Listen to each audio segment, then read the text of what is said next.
SSB lecturer, question paper 2021, education subject, part 2.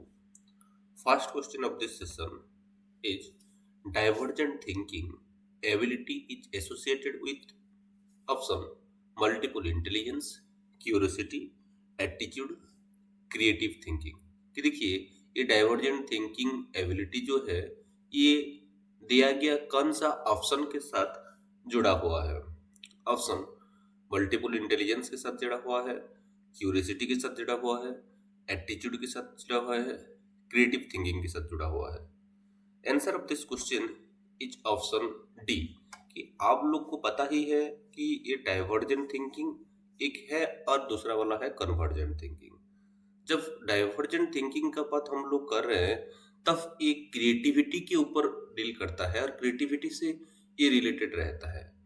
लेकिन जब लोग हम कन्वर्जेंट थिंकिंग के बारे में बात कर रहे हैं तब ये बोला जाता है कि मल्टीपल इंटेलिजेंस और इंटेलिजेंस के ऊपर क्या रहता है कि ये कनेक्टेड रहता है।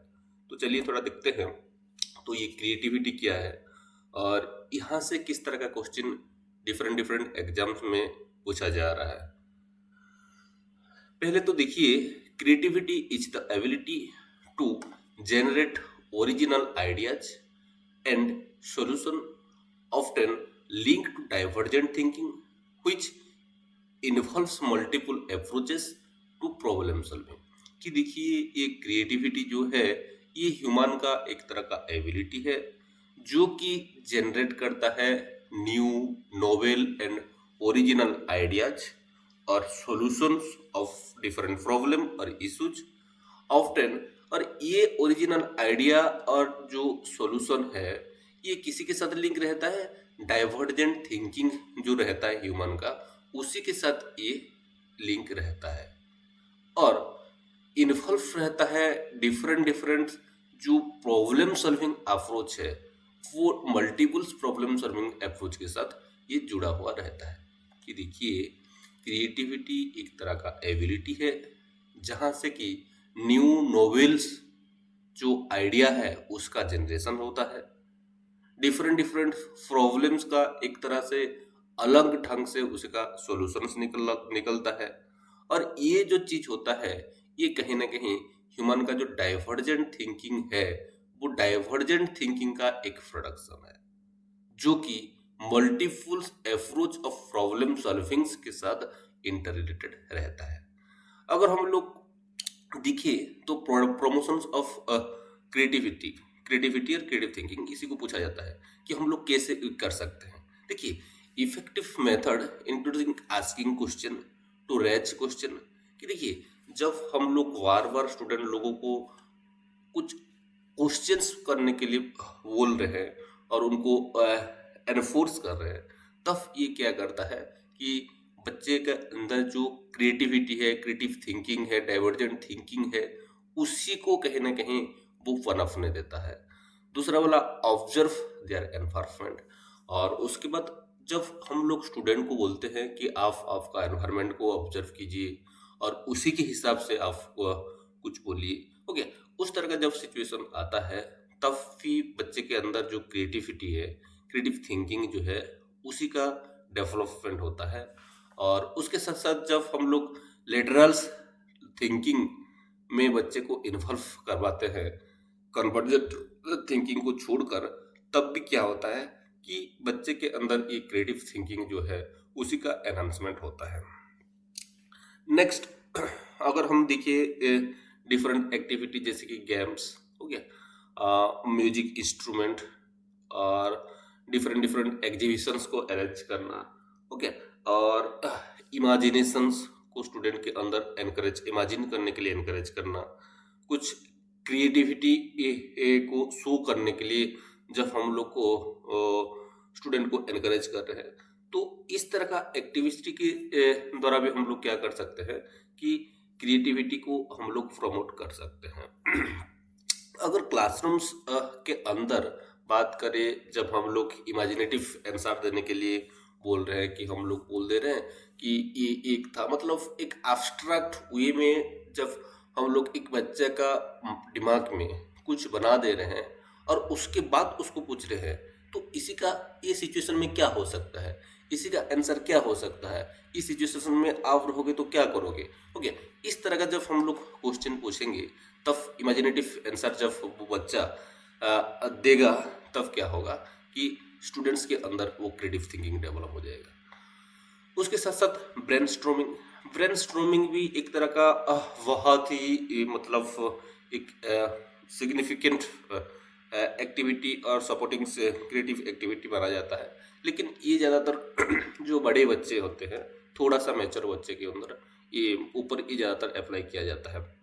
Next, tolerance for dissent to foster a creative learning activity. और उसके साथ साथ ये जो डिसेंट जो बच्चे होते हैं, उनको टॉलरेट करना भी एक क्रिएटिविटी और क्रिएटिव लर्निंग एनवायरनमेंट का एक तरह का वो नर्चर करता है। अगर हम लोग देखिए क्रिएटिव चाइल्ड का किस तरह का जो उसका कैरेक्टरिस्टिक है, वहाँ से भी बहुत बार क्वेश्चन पूछा गया है कि देखिए, जब भी देखो कोई बच्चा ओरिजिनल मतलब एकदम कुछ न्यू और नोबेल चीज बोल रहा है, तो हम लोग को उसी को आइडेंटिफाई करना चाहिए और कहीं ना कहीं उसको हम लोग नज़र में रखना चाहिए कि ये जो चाइल्ड है, ये क्रिएटिव हो सकता है और ये ज़्यादा क्रिएटिव हो सकता है। उसके बाद फ्लेक्सिबिलिटी, जब बच्चे के पास फ्लेक्सिबिलिटी रहता है, आप देखिए होंगे बहुत सारे बच्चे होते हैं, हम लोग के अंदर भी कुछ बच्चे के अंदर एक क्वेश्चन का सिर्फ एक ही वर्ड में आंसर रहता है, और कुछ स्टूडेंट के अंदर एक क्वेश्चन का एक सेंटेंस में आंसर रहता है, और ऐसे कुछ स्टूडेंट होते हैं जिनके पास मल्टीपल आंसर रहता है, और वो लोग उसको प्रूफ भी कर लेते हैं कि नहीं सर ये भी राइट है। ओके, तो यहाँ स्टूडेंट के अंदर जब हम लोग फ्लेक्सिबिलिटी दिख रहे हैं, तो हम लोग को मान कर चलना चाहिए कि उसी के अंदर भी कहीं ना कहीं वो क्रिएटिविटी का जो लेवल है वो ज़्यादा हो सकती है। Next, fluency in ideas. हाँ, उसके बाद क्लैरिटी, एक तरह का फ्लुएंसी और क्लैरिटी हम लोग बोल सकते हैं कि हम लोग सारे के सारे तो टीचर भी बहुत सारे आइडियाज रखते हैं स्टूडेंट के सामने, और स्टूडेंट भी टीचर के सामने आइडिया रखते हैं, लेकिन जो क्रिएटिव बच्चे होते हैं, वो उनका जो आइडिया है वो एकदम एक फ्लुएंटली, एक क्लियर वे में क्या करते हैं कि सबके सामने वो लोग रखते हैं। और उसके साथ साथ सेंसिटिविटी टू प्रॉब्लम्स, और अगर कोई प्रॉब्लम्स होने वाला है, कुछ प्रॉब्लम है, तो वो लोग एकदम इमिडिएटली उसी को सेंस कर पाते हैं और समझ लेते हैं कि नहीं ये है। ओके, और उसके साथ साथ जो क्रिएटिव बच्चे होते हैं, उनका ऑब्जर्वेशन बहुत ही शार्प रहता है, एकदम से मैन्युटली विद इन ए सेकेंड और विद इन ए मिनट वो लोग क्या कर लेते हैं कि ऑब्जर्व कर लेते हैं कि यहाँ ये है, वहाँ वो है, और इससे ये रिलेटेड है। ओके, तो उनका दिमाग में ये क्लियरली इमिडिएटली ये बैठ जाता है। तो ये सारे के सारे originality, flexibility, fluency in ideas, sensitivity to problems, okay, strong observation, ये सारे के सारे एक क्रिएटिव चाइल्ड का कैरेक्टरिस्टिक है। अगर हम लोग रोल को देखिए, टीचर का रोल को देखो कि स्टूडेंट का जो क्रिएटिव थिंकिंग है, क्रिएटिविटी है, उसी को फोस्टर करने के लिए क्या करना चाहिए एक टीचर को, तो टीचर को स्टूडेंट का हर एक व्यू पॉइंट को रेस्पेक्ट करना चाहिए, और उसको एक तरह से एनकरेज करना चाहिए कि और डिफरेंट तरह का आंसर लाने के लिए, ओके, और डिफरेंट वे से वो आंसर को लाने के लिए स्टूडेंट को एनकरेज करना चाहिए। और उसके साथ साथ जो रिस्क टेकिंग एक्टिविटीज है, आज का डेट में हम लोग क्या करते हैं कि ज़्यादातर टीचर कि कोई भी बच्चा अगर कुछ डेंजर वाला चीज और कुछ रिस्क लेकर कुछ कर रहा है, तो उसको मना करते हैं कि नहीं ये नहीं करना है, ये अलाउड नहीं है यहाँ। तो उस तरह का नहीं करना है, हमको वो जो सिक्योरिटी का भी दिखना है और प्राइवेसी को मेंटेन करना है, और स्टूडेंट को अलाउ करना है कि रिस्क लेने के लिए, रिस्क लेकर कुछ करने के लिए। और उसके साथ साथ जो स्टूडेंट है उसको एक तरह का एनरिच लर्निंग एनवायरनमेंट प्रोवाइड करना चाहिए, जहाँ की बच्चा खुद के हिसाब से इंडिपेंडेंटली, ओके, तो क्या कर सके, वो सोच सके, वो आंसर दे सके। और उसके साथ साथ स्टूडेंट का जो इमेजिनेशंस है उसी को एनहांस करना चाहिए, उसका जो एक्सप्रेसिवनेस है उसी को भी कल्टीवेट करना चाहिए। अगर ये सब चीज़ एक टीचर कर रहे हैं तो स्टूडेंट्स के अंदर स्टूडेंट का जो क्रिएटिविटी है वो फोस्टर हो सकता है। अगर कैसे एक क्वेश्चन बहुत बार आया है कि एक क्रिएटिव चाइल्ड को हम लोग कैसे आइडेंटिफाई करेंगे, ओके, आइडेंटिफाई कैसे हम लोग करेंगे कि देखिए creative children can be identified their own innovative thinking style and their ability to approach problem with unique idea. कि देखिए कि हम लोग क्रिएटिविटी जो है इसी को आइडेंटिफाई करने के लिए, देखिए क्रिएटिविटी जो होता है वो सब सारे के सारे चाइल्ड का सेम नहीं रहता है, वो अलग अलग चाइल्ड का अलग अलग रहता है। तो इसीलिए कोई एक स्पेसिफिक तरह का चीज को देखकर हम लोग क्रिएटिव चिल्ड्रन को आइडेंटिफाई नहीं कर सकते हैं। यहाँ अलग अलग जो चाइल्ड होता है उसका अलग अलग तरह का क्रिएटिविटी रहता है, और वो जो innovative thinking creative thinking style उसी को हम लोग देखकर आइडेंटिफाई कर सकते हैं। और उसके साथ साथ उसका जो सेंसिटिविटी जो प्रॉब्लम को लेकर, ओके, एक प्रॉब्लम अप्रोच को समझने का जो एक तरह का नजरिया, ओके, उसका उसी को देखकर हम लोग उसको आइडेंटिफाई कर सकते हैं। लेकिन बहुत सारे चैलेंजेस भी क्रिएटिविटी के सामने आता है, जैसे कि बहुत सारे स्टूडेंट रूट वे में मेमोराइज लर्न करते हैं, मेमोराइज करते हैं, ओके। वो क्या करता है कि वो क्रिएटिविटी को कहीं ना कहीं एक तरह का चैलेंज का जैसे काम करता है। और आज का डेट में आपको पता ही है एआई आ गया है, और ये एआई क्या कर रहा है कि जो स्टूडेंट का जो क्रिएटिव थिंकिंग का जो स्कोप है उसको एकदम लिमिटेशंस कर दे रहा है, क्योंकि यहाँ स्टूडेंट को कुछ सोचना ही नहीं पड़ रहा है, ओके। और एआई ऐसा भी है, इसी को अगर अच्छे से आप यूज कर पाएंगे एक क्लास में, तो ये स्टूडेंट के अंदर बहुत थिंक करने के लिए भी स्टूडेंट को मजबूर कर सकता है। मतलब इसी का फ्रॉन भी है और क्रॉन भी है, क्योंकि अगर अच्छे से एक इफेक्टिव वे में आपको यूज करना आता है तब आप स्टूडेंट के अंदर क्रिएटिव थिंकिंग का जो फोस्टर है वो फोस्टर कर सकते हैं।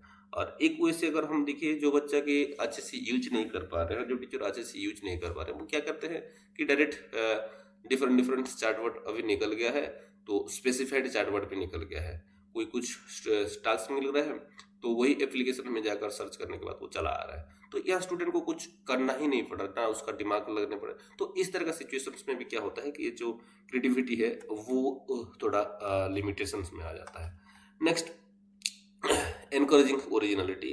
तो ओरिजिनलिटी को हम लोग एनकरेजिंग करना चाहिए। और देखिए एक तरह का मिसकंसेप्शंस हमको देखने के लिए मिलता है कि क्रिएटिविटी को लेकर, creative children are sometime mistaken viewed as problem children due to their non conformity and unique approach to learning।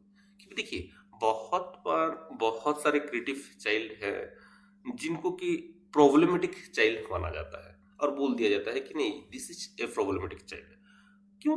क्योंकि इसी का जो काम करने का जो स्टाइल है, उसका जो थिंक करने का जो स्टाइल है वो दूसरे से अलग रहता है, यूनिक है, अप्रोच मेंटेन करता है, जिसके तहत कि हम लोग बोल देते हैं कि नहीं वो जो चाइल्ड है वो एक प्रॉब्लमेटिक चाहिए। लेकिन ऐसा होता नहीं है, उसी के अंदर कुछ यूनिकनेस रहता है, कुछ नोवेल एस्पेक्ट रहता है जो कि दूसरे में नहीं होता, लेकिन वो चीज हम लोग नेगेटिव ले लेते हैं, जिसके कारण उसके हम लोग अच्छे से आइडेंटिफाई नहीं करते होते हैं। So this are some of the things from where questions repeatedly asking in different teachings related exams or eligibility related exams, okay। So next question of this session is experiential learning is advocated by option humanistic, behavioristic, cognitive psychologist, gestalt psychologist। कि ये एक्सपेरियंशियल learning जो है इसी को कौन सा field of जो ये सोशल साइकोलॉजिस्ट हैं ये लोग इसी को एडवोकेट किए थे। ऑप्शन तो बताइए, आपको answer of this question is option A, that is humanistic. ये ह्यूमनिस्टिक स्कूल ऑफ साइकोलॉजी जो है ये लोग क्या किए थे, ये एक्सपीरियंशियल लर्निंग को एडवोकेट किए थे।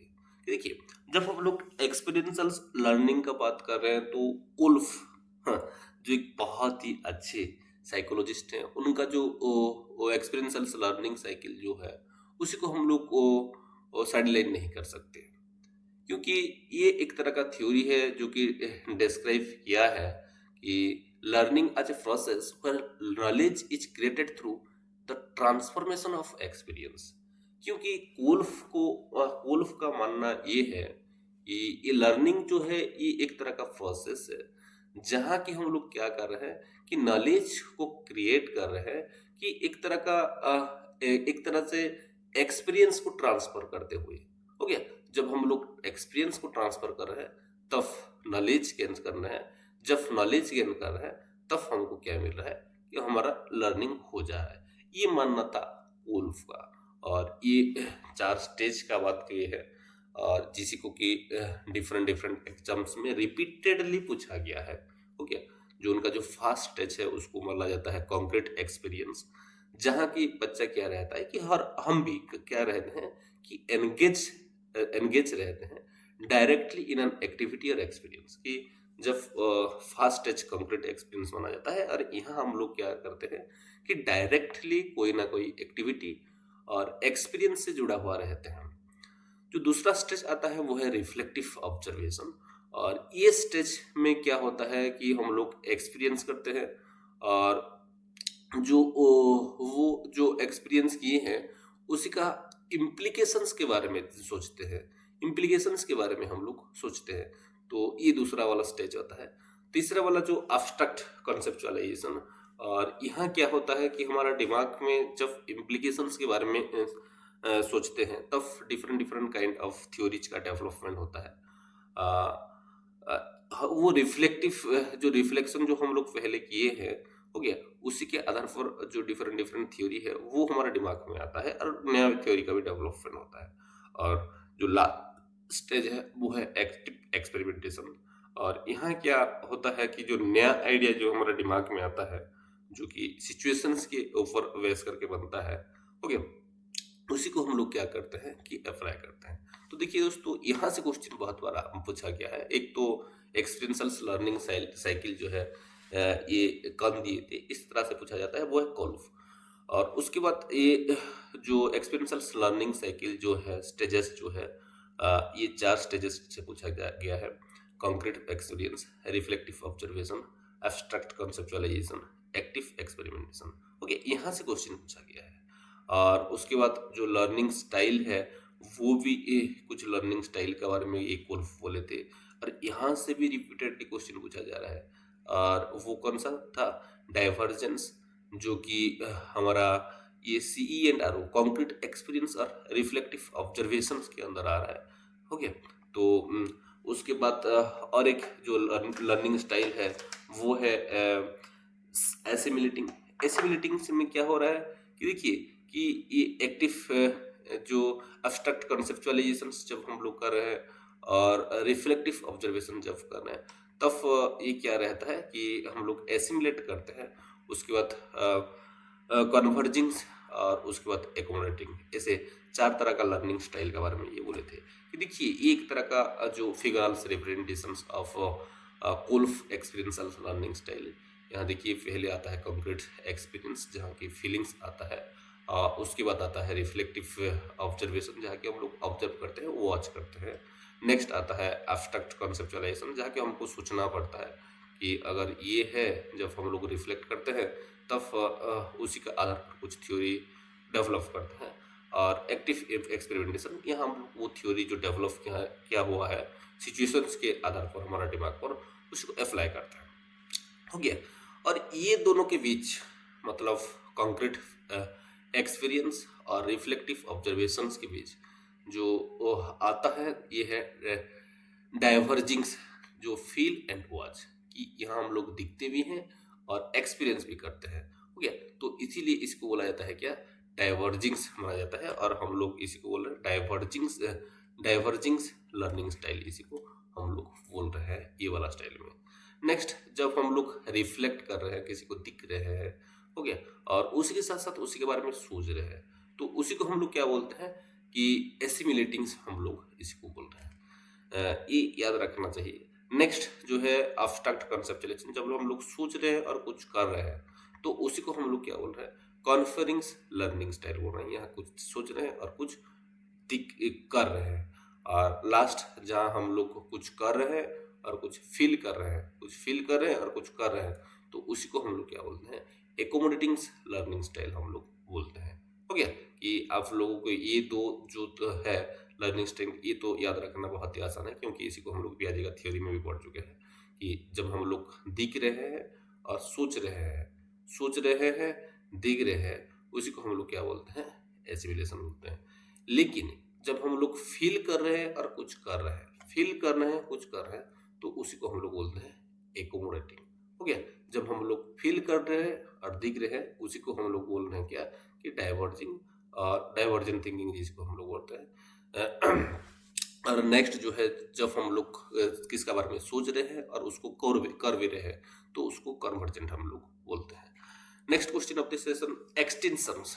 Extension is a concept related to, कि ये एक्सटेंशन जो है ये एक तरह का कंसेप्ट है, ये किसी के साथ रिलेटेड है। Option, conditionings, psychoanalysis, humanistic constructivism. Answer of this question is option A, that is conditionings. कि आप लोग को पता ही है ये एक्सटेंशंस वाला जो कंसेप्ट है वो पावलोव का जो थ्योरी है क्लासिकल कंडीशनिंग, वहां से आया हुआ है। तो चलिए देखते हैं कि ये एक्सटेंशंस क्या है और यहाँ से किस तरह का क्वेश्चन पूछा जा रहा है एग्जाम्स में। कि देखिए, ये एक्सटेंशंस जो है ये एक तरह का जो प्रोसेस है जहाँ की क्या होता है, gradually weakening and eventually disappearing of a conditioned response when reinforcement is no longer provided।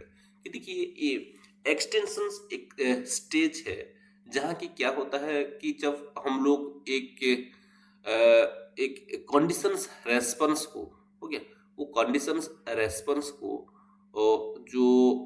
जो रीइंफोर्समेंट दे रहे हैं उसी को जब हम लोग बंद कर देते हैं, तब हमारा जो रेस्पॉन्स, कंडीशंस रेस्पॉन्स जो होता है, वो धीरे धीरे इवेंचुअली क्या होता है, वीक हो जाता है, या डिजावियर जब हो रहा है, उसी को हम लोग बोल रहे हैं extensions.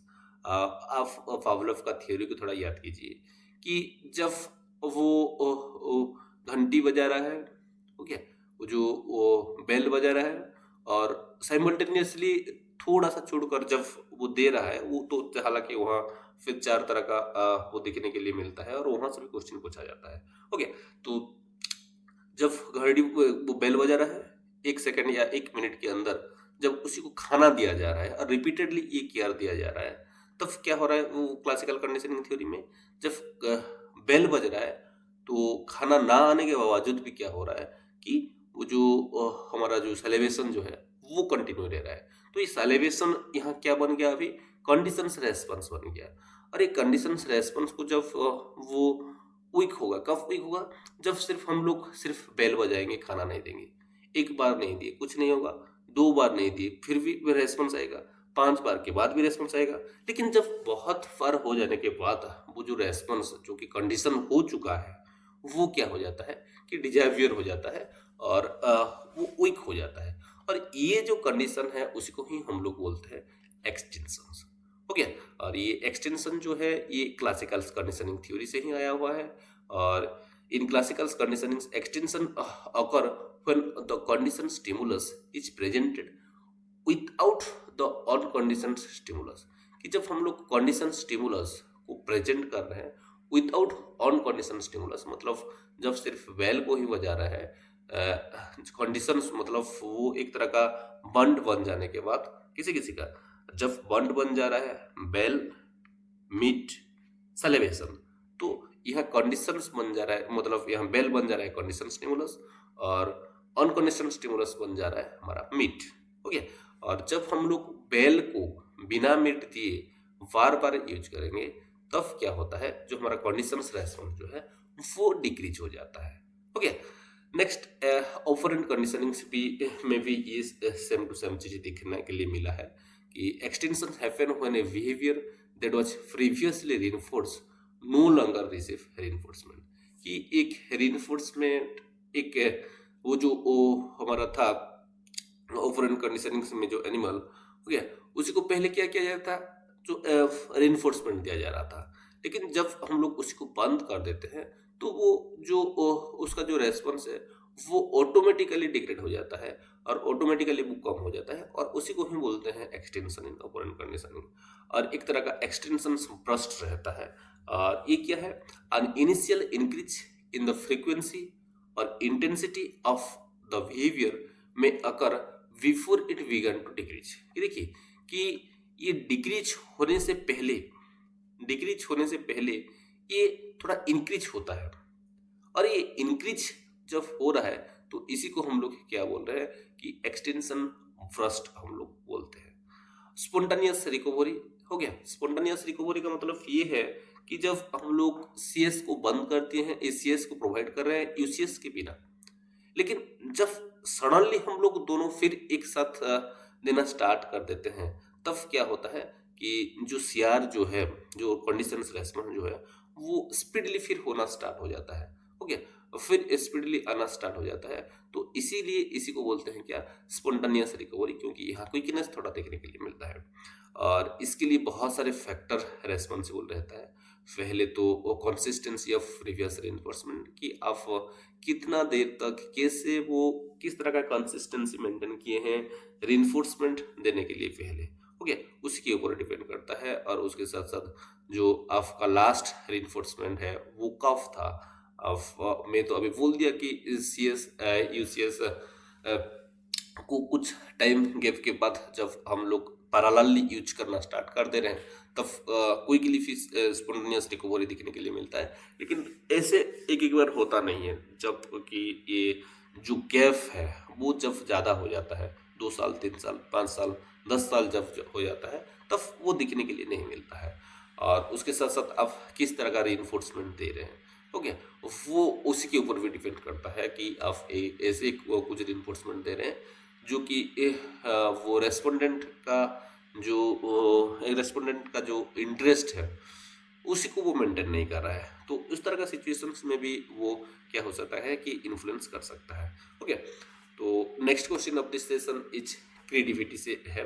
Creativity refers to option critical thinking, convergent thinking, divergent thinking. Convergent and divergent thinking, हम लोग इसका जो आंसर है उसके बारे में पहले से ही डिस्कशन कर चुके हैं। Answer of this question is option C, that is divergent thinking. मैं बोल चुका हूँ क्रिएटिविटी जो है वो डाइवर्जेंट थिंकिंग को डील करता है और उसी के साथ रिलेटेड रहता है ज़्यादातर जब हम लोग कंपैरेटिवली दिख रहे हैं। और जब हम लोग कन्वर्जेंट थिंकिंग के बारे में बोल रहे हैं तब ये इंटेलिजेंस के साथ कहीं ना कहीं एसोसिएट रहता है। तो देखिए कि क्रिएटिविटी के बारे में, एक क्रिएटिविटी जो है ये एक तरह का कॉग्निटिव एबिलिटी है जो कि हम लोग पहले से ही डिस्कशन कर चुके हैं, जहाँ से कि न्यू नोवेल्स, ओरिजिनल्स, कुछ आइडियाज और सॉल्यूशंस निकलता है और जो कि नोवेल रहता है और उसका जो फंक्शनल एस्पेक्ट है वो भी यूनिक रहता है।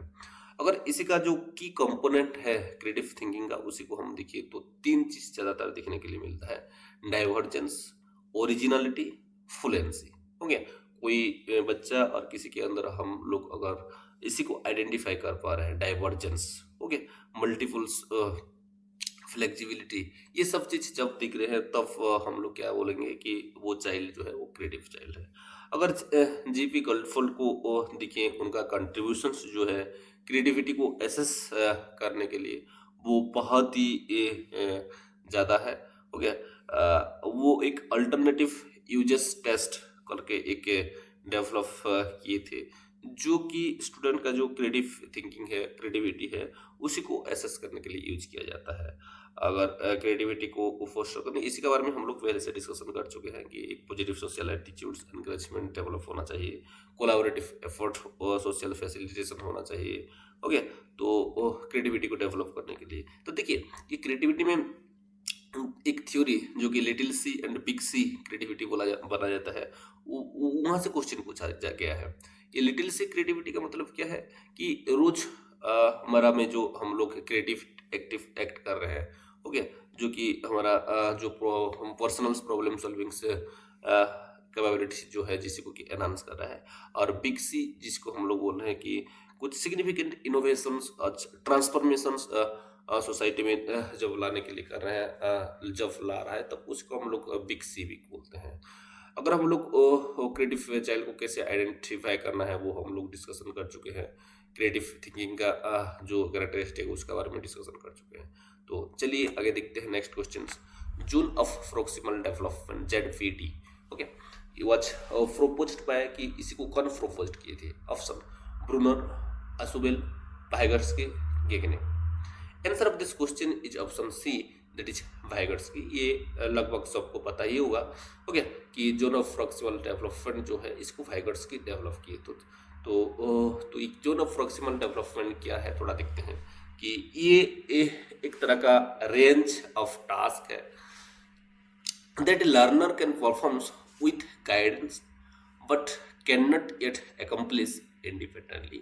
कि ये एक तरह का रेंज है कि गाइडेंस के हेल्प से और असिस्टेंस के थ्रू एक लर्नर क्या अचीव कर सकता है और इंडिपेंडेंटली वो क्या अचीव कर सकता है, but can not yet accomplish independently. मतलब अब तक वो क्या कर रहा है, एक चाइल्ड क्या कर पा रहा है कि इंडिपेंडेंटली अचीव नहीं कर पा रहा है, किसी को कॉम्प्लीट नहीं कर पा रहा है। लेकिन कोई जब हम लोगों को यहाँ क्या मिल जा रहा है कि कुछ असिस्टेंस मिल जा रहा है, तब गाइडेंस मिल रहा है, तब हम लोग उसको क्या कर पा रहा है कि कंप्लीट कर पा रहे हैं। तो ये जो गैप है इसी को ही हम लोग बोलते हैं ZPD, okay. It highlights the potential for cognitive development through social interaction. और ये ZPD जो है, ये जो गैप है, ये हमको क्या हाईलाइट करता है कि नहीं, बच्चा जब सोशल इंटरेक्शंस करना स्टार्ट कर दे रहा है, जब कर रहा है, तब उसका क्या हो रहा है, कॉग्निटिव डेवलपमेंट हो रहा है। क्योंकि बच्चा यहाँ खुद कंप्लीट नहीं कर पा रहा है, लेकिन जब किसी के साथ एसोसिएट हो रहा है, जब कोई उसको गाइड कर रहा है, ओके, असिस्ट कर रहा है, तब वो उसको अकम्प्लिश कर पा रहा है। तो ये जो गैप है ये सिर्फ सोशल इंटरेक्शंस के लिए हो रहा है, ओके। जब सोशल इंटरेक्शन हो रहा है वो अच्छे से उसको कंप्लीट कर पा रहे हैं। तो ये जो गैप है इसको हम लोग क्या बोलते हैं, ZPD, zone of proximal development बोलते हैं। तो यहाँ तीन तरह का चीज हमको देखने के लिए मिलता है। एक तो एक्चुअल डेवलपमेंट लेवल, जो कि स्टूडेंट्स इंडिपेंडेंटली जो जितना अचीव कर पा रहा है उसको हम लोग एक्चुअल डेवलपमेंट लेवल से हम लोग बोल रहे हैं। दूसरा वाला है पोटेंशियल डेवलपमेंट लेवल, कि जो MKO, जो मोर नॉलेजेबल अदर की, उसी को जो गाइड कर रहा है, उसी को जो असिस्ट कर सकता है, ओके। यहाँ कोई भी MKO हो सकता है, मतलब कोई बुजुर्ग भी हो सकता है, कोई कलीग्स भी हो सकता है, और कोई जूनियर भी हो सकता है, कोई बच्चा भी हो सकता है, ओके। कि वो फील्ड में सिर्फ उसी का नॉलेज जो है वो ज़्यादा रहना चाहिए। तो जब एक MKO के थ्रू हम लोग जितना अचीव कर पा रहे हैं, तो उसी को हम लोग क्या बोल रहे हैं कि पोटेंशियल डेवलपमेंट बोल रहे हैं। और मोर नॉलेजेबल का मतलब क्या है कि एक तरह का इंडिविजुअल है जो कि हमको सपोर्ट प्रोवाइड कर रहा है, असिस्टेंट दे रहा है, गाइडेंस दे रहा है कि कुछ ZPD जो है उसी के अंदर वो हमको दे रहा है और कुछ अचीव करने के लिए। अगर हम लोग देखिए इम्पोर्टेंस इन एजुकेशन, ये ZPD का किस तरह का इम्पोर्टेंस है, तो ये बहुत ही ज़्यादा इम्पोर्टेंस है, क्योंकि ये स्टूडेंट का जो ग्रोथ है, पोटेंशियल ग्रोथ एरिया है, उसी को अवॉइड करता है और उसके साथ साथ इफेक्टिव लर्निंग्स को फैसिलिटेट करता है, लर्निंग एक्सपीरियंस को फैसिलिटेट करता है, ओके। अगर हम लोग डायनेमिक नेचर देखें ZPD का, तो ये न्यू स्किल एक्वायर करवाता है, एक चाइल्ड को नॉलेज एक्वायर करवाता है, कॉम्पिटेंसीज को इंक्रीज करता है, और जो रेंज है टास्क को कंप्लीट करने का उसी को भी थोड़ा वाइड बनाता है। अगर हम लोग स्काफ फोल्डिंग, जिसको कि हम लोग यहाँ MKO बोल रहे हैं, जो MKO है वो क्या कर रहा है, स्काफ फोल्ड कर रहा है वो एक चाइल्ड को। तो स्काफ फोल्ड मतलब क्या है कि जब हम लोग किसी को टेम्पररी असिस्टेंट दे रहे हैं, ओके, तो कोई भी टास्क को कंप्लीट करने के लिए, जो कि ZPD में हम दिख चुके हैं, तो उसी को हम लोग स्काफ फोल्डिंग बोल रहे हैं, और स्काफ फोल्डिंग बोल रहे हैं। और एक कोलैबोरेटिव लर्निंग एनवायरनमेंट, जो कि क्या करता है, स्टूडेंट का कॉग्निटिव डेवलपमेंट को ये एनहांस करता है। तो this are some of the information regarding ZPD, and from here repeatedly questions asking in different exams. It may be from ZPD, it may be from MKO, or it may be from scaffolding, or it may be questions of mix, okay। तो इस तरह से question पूछा जा रहा है। तो next question क्या है, इंट्रोवर्ट, एक्सट्रोवर्ट, एम्बिवर्ट, ये पर्सनालिटी का कुछ क्लासिफिकेशन है। इसी को कौन दिए थे? Freud, Alders, Carl Jungs, Rogers. Answer of this question is option C, that is Carl Jung.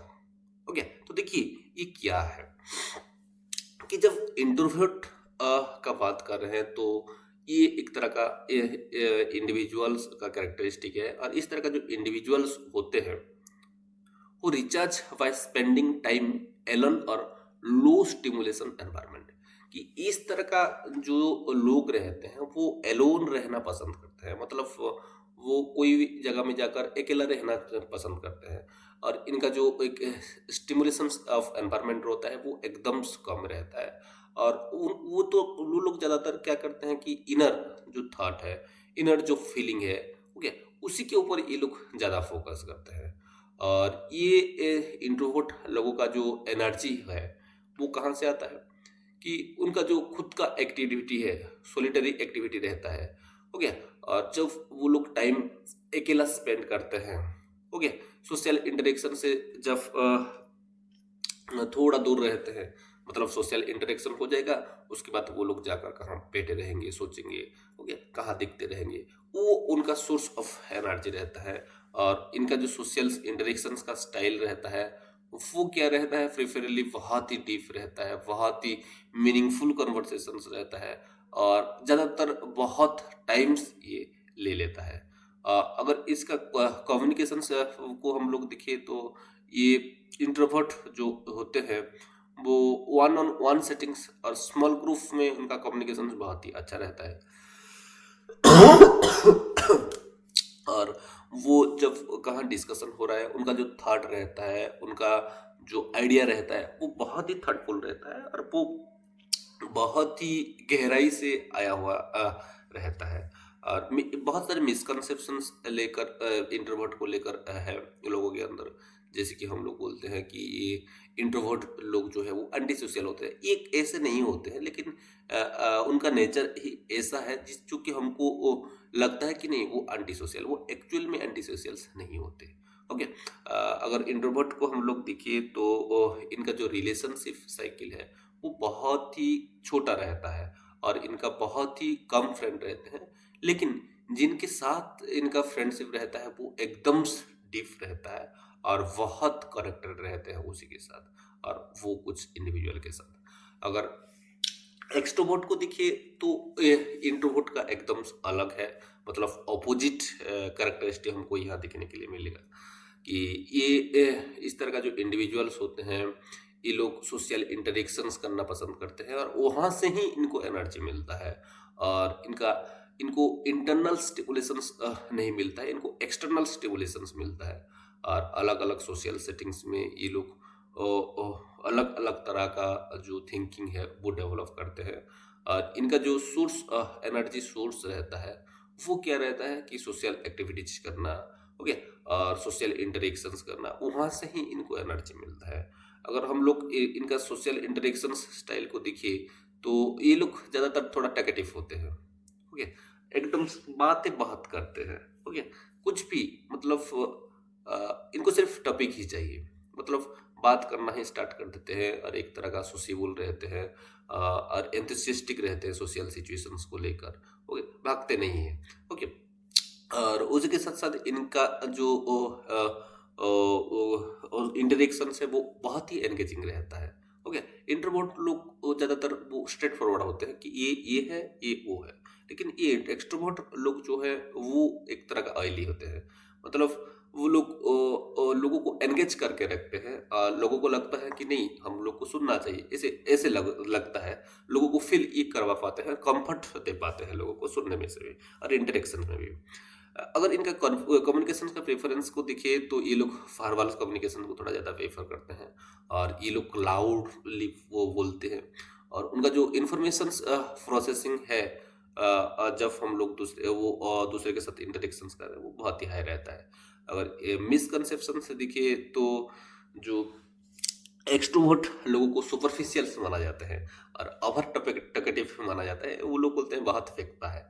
Okay, इस तरह से हम लोग बोलते हैं कुछ लोगों को। और लोगों को बोलते हैं कि वो सब कुछ छोड़कर वो ज़्यादा सोशिएबल हो रहा है। ओके, इस तरह का कुछ मिस कंसेप्शन है, लेकिन वो लोग ऐसे होते नहीं। अगर रिलेशनशिप को देखिए तो इनका जो रिलेशनशिप साइकिल बहुत ज़्यादा बहुत बड़ा रहता है और ये हर वक्त सोशल इंटरेक्शंस करना पसंद करते हैं, नया नया लोगों से जुड़ना चाहते हैं, पसंद करते हैं और उसके साथ साथ एक तरह का कनेक्शंस क्विकली एस्टेब्लिश कर लेते हैं कोई भी अनजान इंसान के साथ, जो कि इंट्रोवर्ट में हमको देखने के लिए मिलता नहीं है। और एक तरह का इंडिविजुअल देखने के लिए मिलते हैं, वो है एम्बीवर्ट। ओके, और ये एम्बीवर्ट जो है ये इनके अंदर वो इंट्रोवर्ट और एक्सट्रोवर्ट दोनों का जो कैरेक्टरिस्टिक है वो दिखने के लिए मिलता है। लेकिन ये दोनों कैरेक्टरिस्टिक जो है वो सिचुएशंस के ऊपर डिपेंड करके, सिचुएशन के ऊपर बेस करके ये वो इंडिविजुअल के ऊपर देखने के लिए मिलता है। तो इंडिविजुअल्स एम्बिवर्ट इंडिविजुअल्स जो रहते हैं वो उनके अंदर एक्सट्रोवर्ट इंट्रोवर्ट दोनों का कैरेक्टरिस्टिक देखने के लिए मिलता है। जो सिचुएशन डिमांड करता है उसके हिसाब से वो लोग रिएक्ट करते हैं।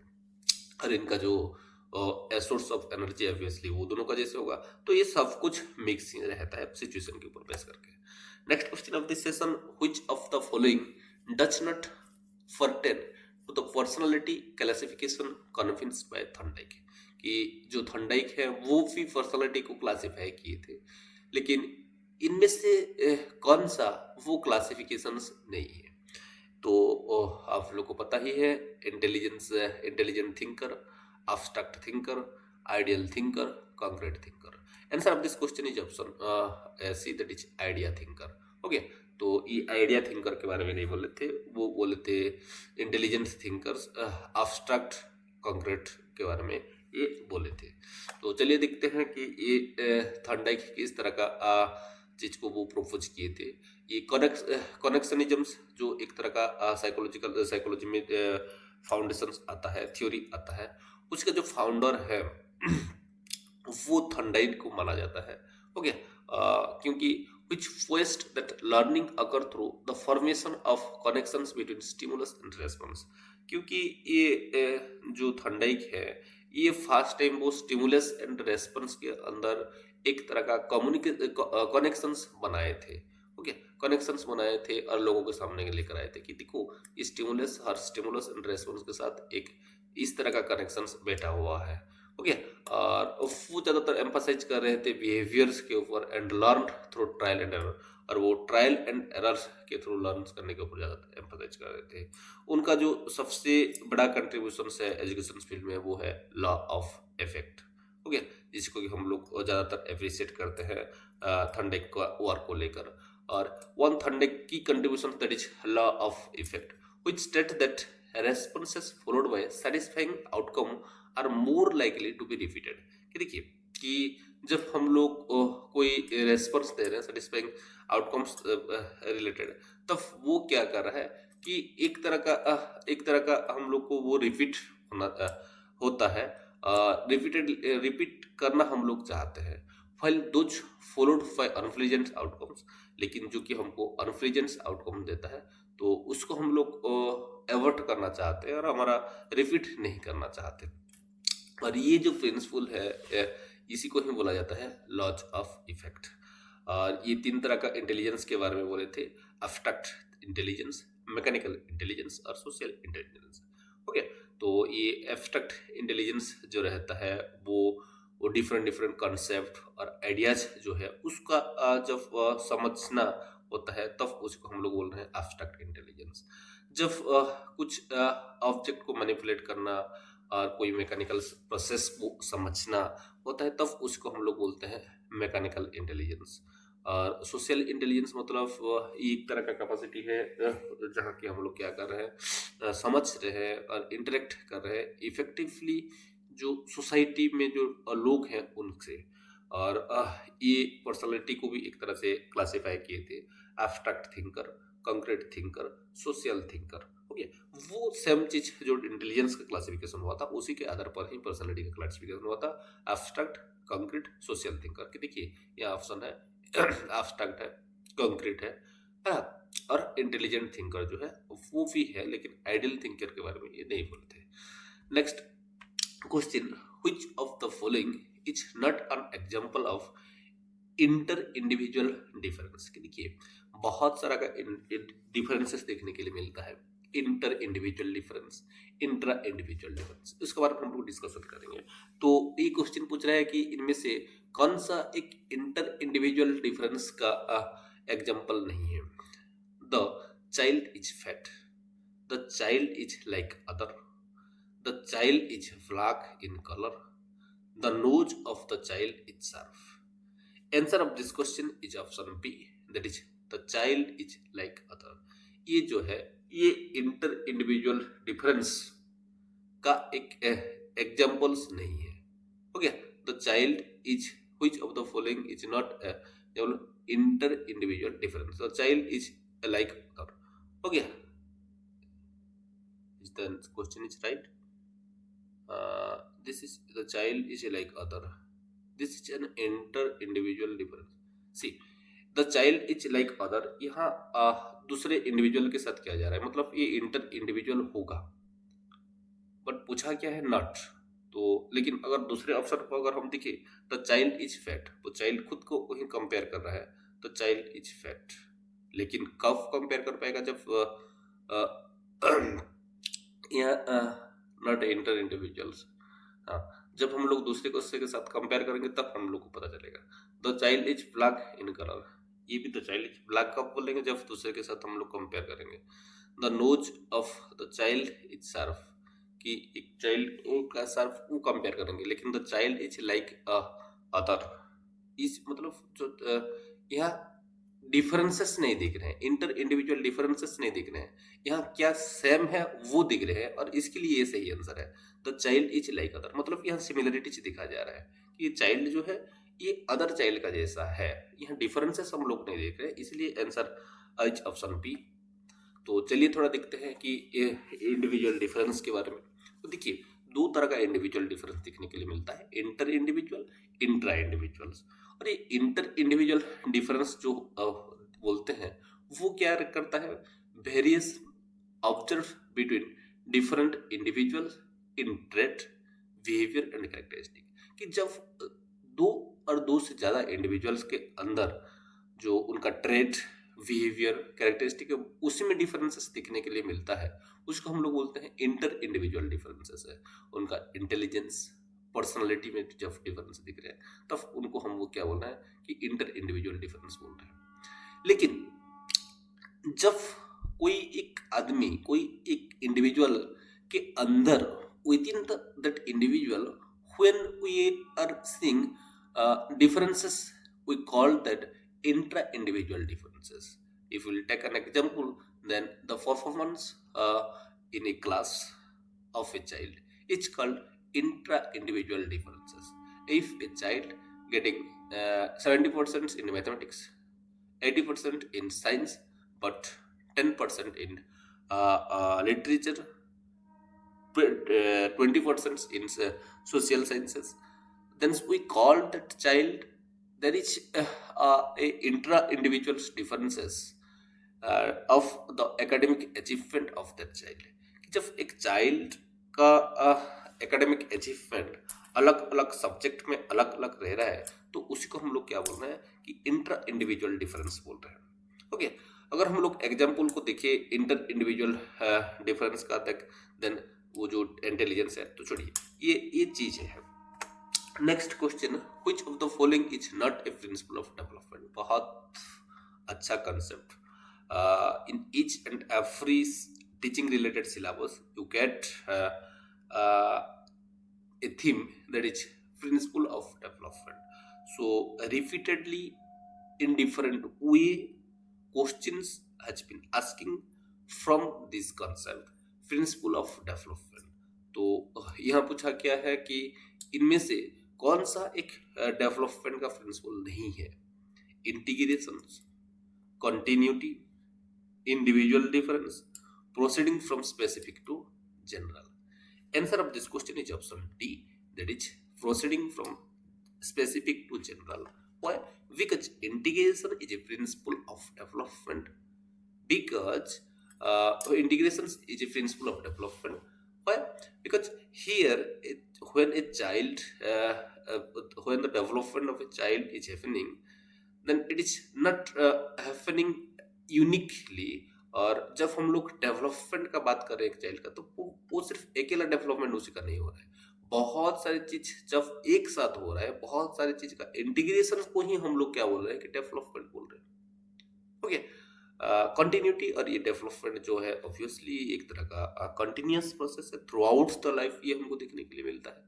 और डेवलपमेंट जो है वो इंडिविजुअली भी डिफर करता है, और इसीलिए तो सोसाइटी में इतना सारे तरह का लोग देखने के लिए मिलते हैं। कोई गेड़ा है तो कोई डेंगा है, ओ, कोई मोटा है तो कोई पतला है। तो ये तो है इंडिविजुअल डिफरेंस, इसके लिए तो दिखने के लिए मिल रहा है। लेकिन जो नेक्स्ट जो ऑप्शन है proceeding from specific to general, ये नहीं होता है, इसका उल्टा होता है कि डेवलपमेंट जो है वो जनरल टू स्पेसिफिक की तरफ प्रोसीड करता है। फॉर एग्जाम्पल हम एक एग्जाम्पल दे रहे हैं ग्रोथ, मतलब ग्रोथ का दे रहे हैं, क्योंकि ग्रोथ भी एक पार्ट है डेवलपमेंट का। और डिफरेंट डिफरेंट ग्रोथ को जब हम लोग इंटीग्रेट करें तब डेवलपमेंट हम लोग बोल रहे हैं। तो जब हम लोग वो फिजिकल डेवलपमेंट का बात तो छोड़िए, कि उसका फंक्शनल मोटर जब देख रहे हैं, मोटर एबिलिटी जब देख रहे हैं, एक चाइल्ड क्या करता है, पहले खुद का होल बॉडी को वो मूव करवाता है, उसके बाद धीरे धीरे उसका जो बड़ी लिम्ब है उसी को वो करवाता है, उसके बाद उसका सॉफ्ट लिम्ब को करता है। तो यहाँ क्या हो रहा है, कहीं ना कहीं जनरल एक डेवलपमेंट पहले हो रहा है, उसके बाद स्पेसिफिक की तरफ आ रहा है। ओके, तो थोड़ा सा देखते हैं कि प्रिंसिपल क्या है। कि ये प्रिंसिपल ऑफ डेवलपमेंट जो है वो एक तरह का फाउंडेशनल कॉन्सेप्ट, इसलिए हर एक एग्जाम्स में ये रहता है ह्यूमन डेवलपमेंट का, जो कि unfold over time encompassing physical, cognitive, emotional and social growth. Okay, और ये इसी में इंटीग्रेट रहता है, फिजिकल, कॉग्निटिव, इमोशनल, सोशल, ये सब चीज इसी के अंदर रहता है। अगर इसका की प्रिंसिपल को देखें तो ये प्रिंसिपल ऑफ कंटिन्यूटी, ये through out the life cycle ये चलता है।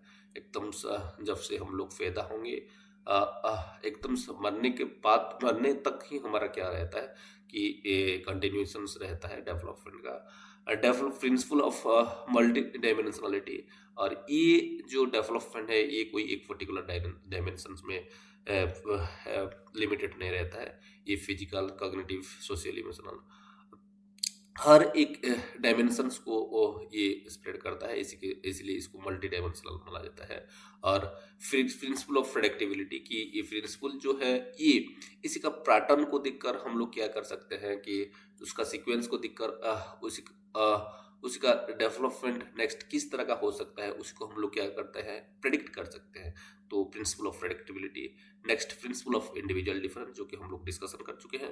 Principle of inter relationship, yes, इसको भी हम लोग डिस्कशन कर चुके हैं कि ये जो डेवलपमेंट है ये एक तरह का इंटर रिलेशन है, किसी किसी का कॉग्निटिव, इफेक्टिव हो गया, वो सोशल, सबका एक तरह का इंटर रिलेशनशिप है।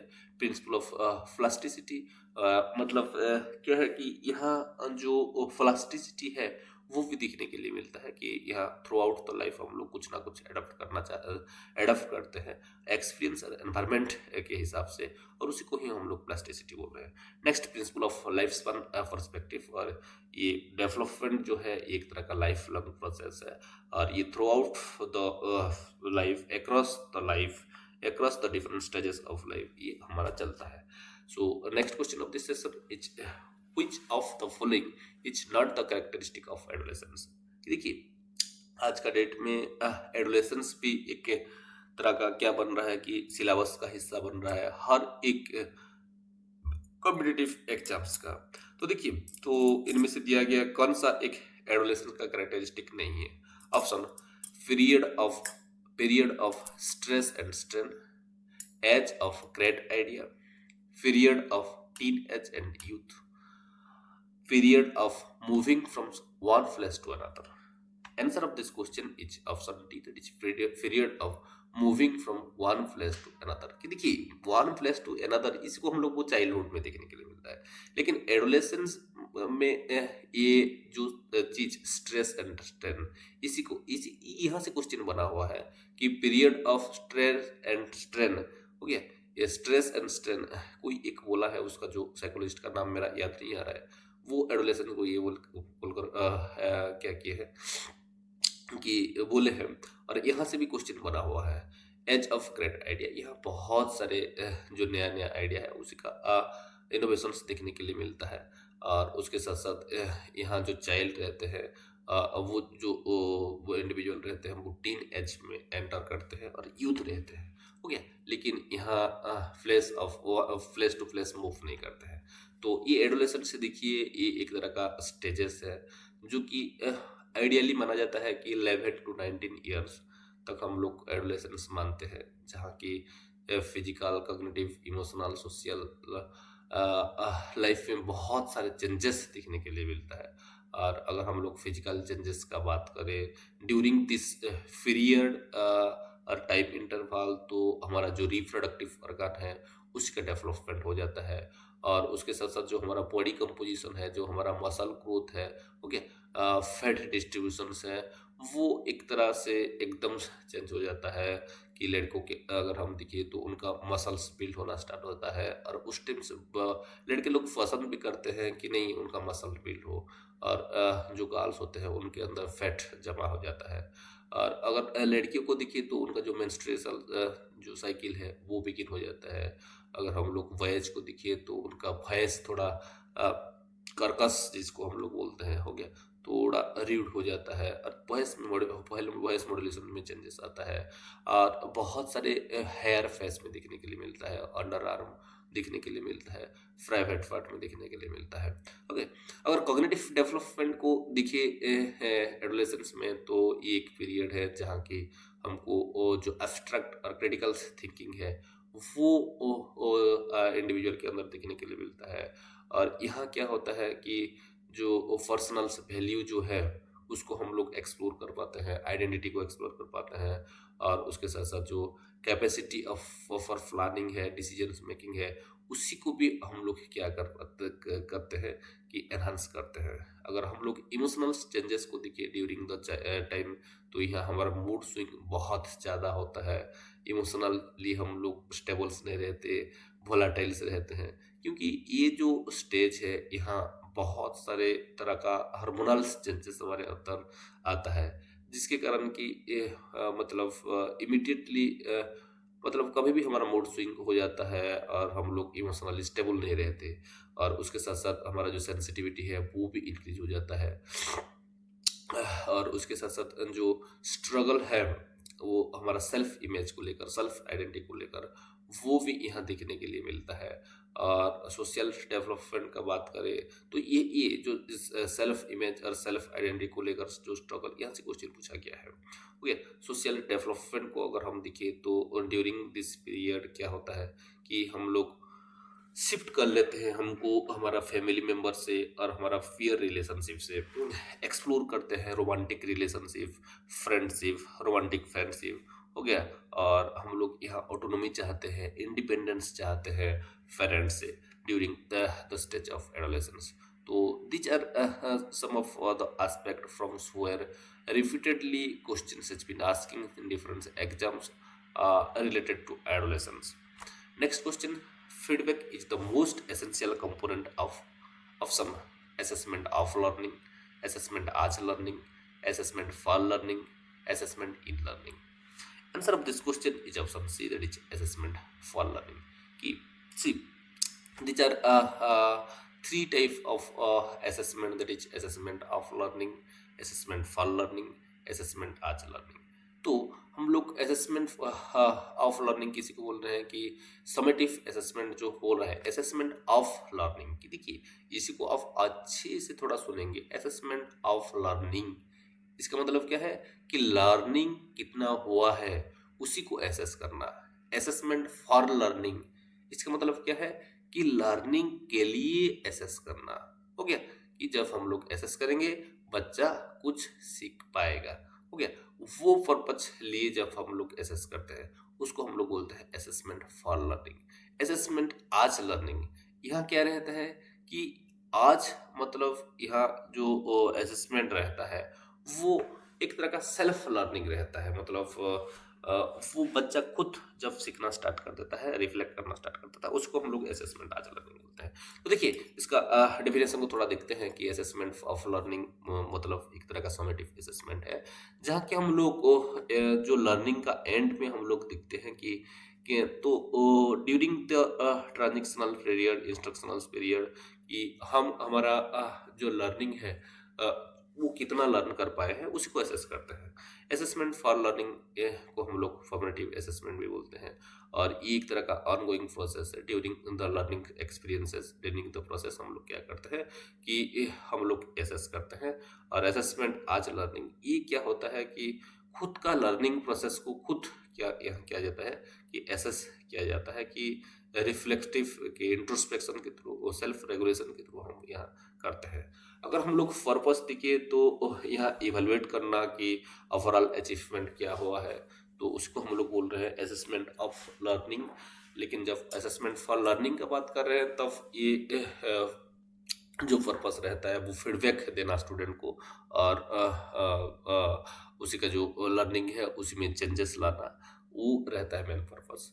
असेसमेंट आज लर्निंग का बात जब कर रहे हैं कि एक स्टूडेंट को एम्पावर करना, ओके, रेस्पॉन्सिबल्स बनाना ही इसका मकसद रहता है। अगर एग्जांपल देखिए असेसमेंट ऑफ लर्निंग, तो जो final exam, standardize test, okay, and term exam, उसको हम लोग असेसमेंट ऑफ लर्निंग बोल रहे हैं। लेकिन जब हम लोग quiz, class discussion, peer assessment, teacher observation, ये सब को जब देख रहे हैं तो इसी को हम लोग क्या देख रहे हैं, बोल रहे हैं असेसमेंट फॉर लर्निंग बोल रहे हैं। लेकिन self assessment checklist, reflective journal, goal setting activities, ये जो है ये क्या है, असेसमेंट आज लर्निंग का example. So these are some of the core aspect of this three type of assessment, that is assessment of learning, for learning, and as learning. And from this much information, only several questions has been asked in different asking in different examinations. It may be related to the definitions of assessment of this concept, purposes, from purposes, and from examples also questions has been asked. Next question. In an objective type of test, each of its item, कि एक objective type taste में इसका जो item होता है वो कैसा रहता है, it is based on a specific objective of learning, can be scored uniquely, is always of multiple choice, is settled very precisely. Answer of this question is option B, that is can be scored uniquely.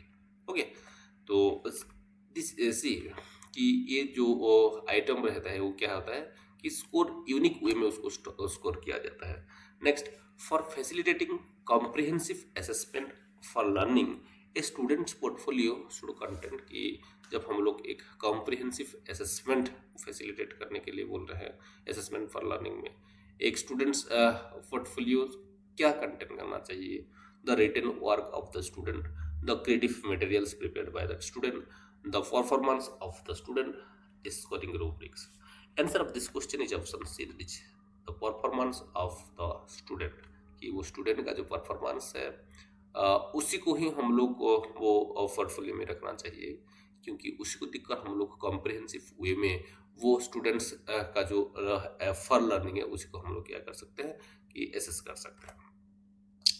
Lina is assessing deeply how well her lessons has achieved instructional objective.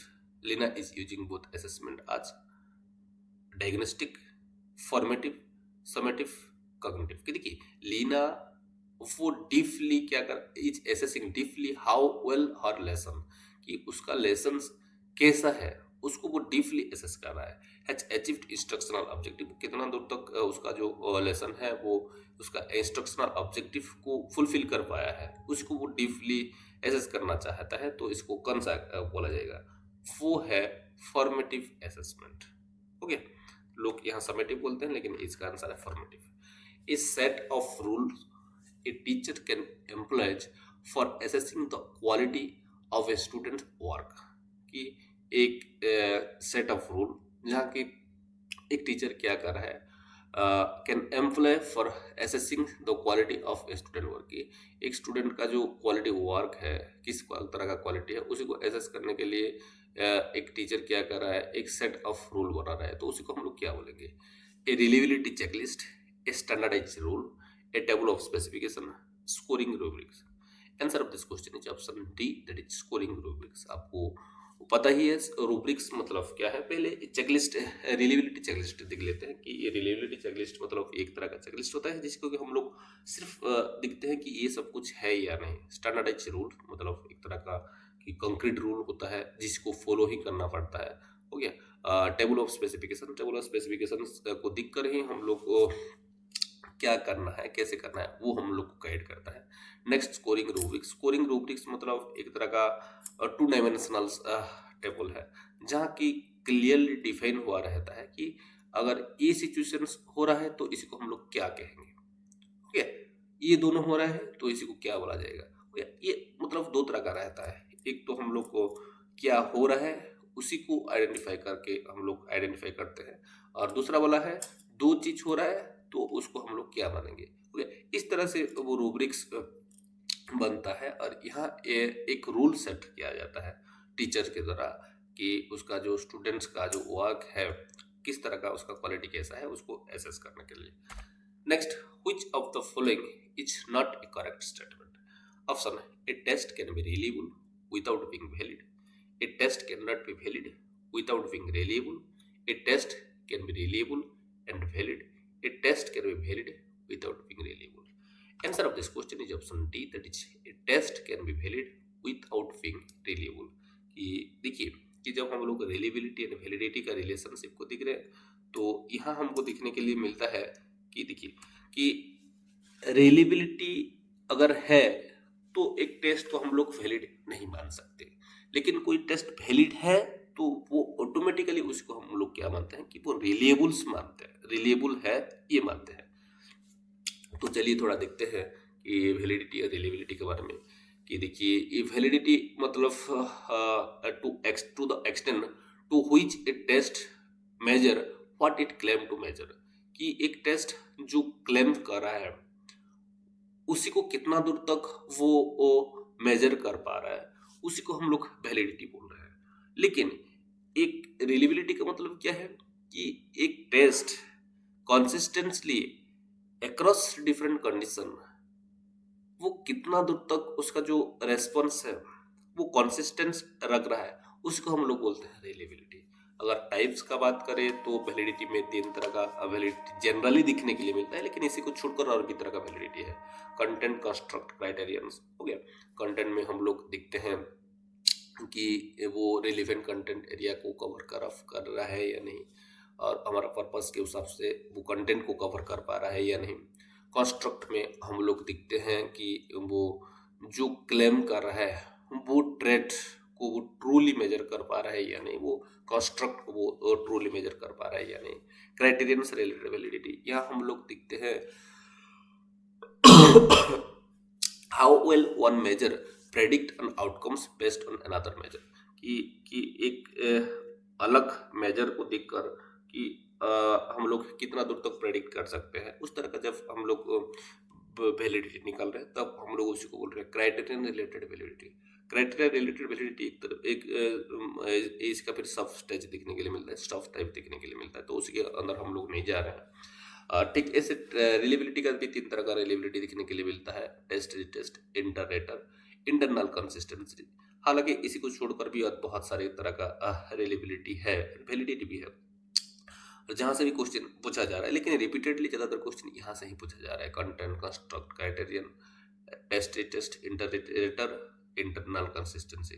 Test retest का मतलब क्या है, जब हम लोग एक test को दो बार कर रहे हैं और उसका रिलेबिलिटी टेस्ट कर रहे हैं तो उसको टेस्ट रिटेस्ट बोल रहे हैं। इंटररेटर मतलब एक टेस्ट को मतलब मल्टीपल, जब हम लोग एक्सपर्ट उसको जज कर रहे हैं उसको हम लोग इंटररेटर रेट कर रहे हैं, उसको इंटररेटर रिलेबिलिटी बोला जाता है। इंटरनल कंसिस्टेंसी मतलब अक्रॉस द टाइमलाइन, कि एक रिजल्ट कितना दूर तक कंसिस्टेंस रह रहा है, उसी को हम लोग बोलते हैं कि इंटरनल कंसिस्टेंसी। अगर रिलेशनशिप को अगर हम देखिए, a valid test must be reliable, कि कोई टेस्ट अगर वैलिड है तो उसी को हम लोग रिलीएबल्स मानते हैं। हाउएवर, लेकिन कोई अगर रिलीएबल टेस्ट है तो वो नेसेसरी नहीं है कि वो वैलिड भी होगा, क्योंकि वो हो सकता है, नहीं भी हो सकता है। ओके, ठीक है। इससे अगर रिलेबिलिटी को देखिए तो ये रिलेबिलिटी जो है ये एक तरह का प्री रिक्वेस्ट है वैलिडिटी के लिए। विदाउट रिलेबिलिटी एक टेस्ट वैलिड हो ही नहीं सकता। Without reliability validity can be establish. हो गया कि रिलेबिलिटी रिलेबल हुए बिना भी एक टेस्ट वैलिड हो सकता है, लेकिन वैलिडिटी हुए होते होते हुए कोई टेस्ट अनरिलिएबल नहीं रहता, वो रिलिएबल रहेगा ही रहेगा। अगर मैथमेटिकल से रिलेशनशिप को अगर हम दिखे तो मैक्सिमम लेवल ऑफ वैलिडिटी जो रहता है वो इक्वल्स रहता है square root of reliability coefficient. Okay, 0.81 ये रिलेबिलिटी रहता है, और अगर हम लोग वैलिडिटी को दिखे तो 0.9 ही उसका रहता है। So next question is evaluation means option system of examination, observation of intelligence, awarding mark and grade, value judgment. Answer of this question is option C, that is awarding marks and grade. अगर evaluation को हम देखिए तो ये एक तरह का systematic process है जहाँ की हम लोग स्टूडेंट्स का जो लर्निंग है, परफॉर्मेंस है, ओके, आउटकम्स है, उसी को हम लोग एसेस कर रहे हैं। Okay, against the defines objective और against the defines standard. Okay, और ये क्या कर रहा है कि हमारा जो एजुकेशनल प्रैक्टिसेस है उसी को इम्प्रूव कर रहा है।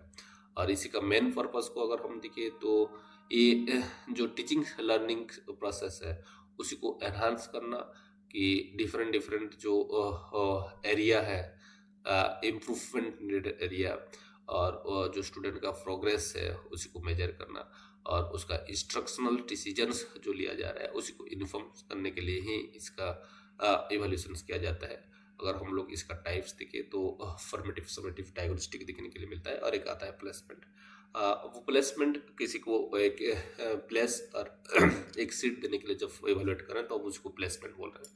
लेकिन जब हम लोग कंटिन्यूसली फीडबैक देने के लिए, स्टूडेंट का जो मॉनिटर करने के लिए लर्निंग को कोई भी इवैल्यूएशन करें तो उसी को हम लोग बोल रहे हैं फॉर्मेटिव इवैल्यूएशन।